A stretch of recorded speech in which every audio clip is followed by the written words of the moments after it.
აფხაზეთის საინფორმაციო ანალიტიკურ ცენტრში მიმდინარე ახალი რეფორმის ფარგლებში ტელესტუდია გაიხსნა. სტუდიის გახსნა სიმბოლურად აფხაზეთობის კვირეულს დაემთხვა. სტუდიაში აფხაზეთის თემასთან დაკავშირებული გადაცემების ჩაწერა იგეგმება.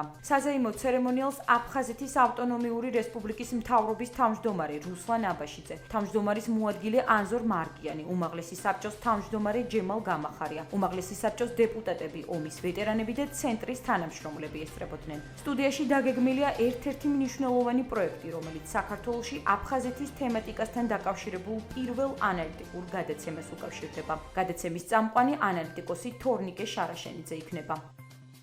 ცენტრის მუშაობა განახლებულ ფორმატში იქნება ძალიან მნიშვნელოვანი იმ თვალსაზრისით, რომ ჩვენ უკვე აი ამ ახალ ფორმატში შევძლებ უფრო მეტი გავაკეთოთ, უფრო ბევრი ინიციატივის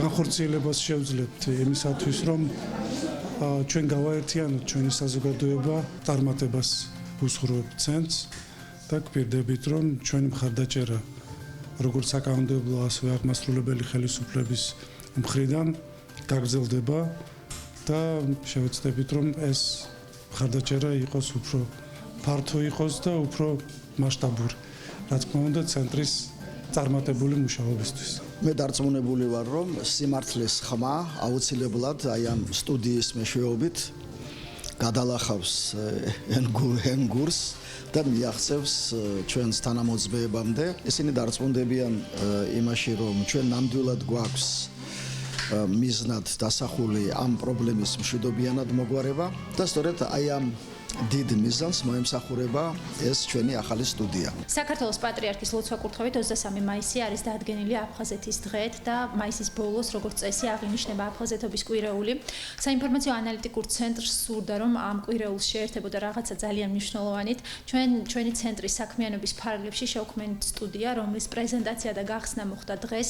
აღნიშნულ ტელესტუდიაში ჩაიწერება ანალიტიკური გადაცემა. მოგეხსენებათ, რომ დღეს მედია სივრცეს ძალიან ნაკლია ანალიტიკური მსჯელობა აფხაზეთის საკითხებზე. გვეყოლება ძალიან ცნობილი, წარმატებული პატივსაცემი წამყვანი თორნიკე შარაშენიძის სახით და იმედი გვაქვს, რომ გადაცემას ექნება მაღალი ყურებადობა. სულ მალე გვექნება საინფორმაციო ცნობარი აფხაზეთის თემასთან დაკავშირებით, უპასუხებთ დევნილების შეკითხვებს სხვადასხვა სოციალურ თემებზე და გარდა ამისა, გვექნება ახალი მედია პროექტი ერთი გმირის ისტორია, რომელშიც მონაწილეობას მიიღებენ ომის ვეტერანები.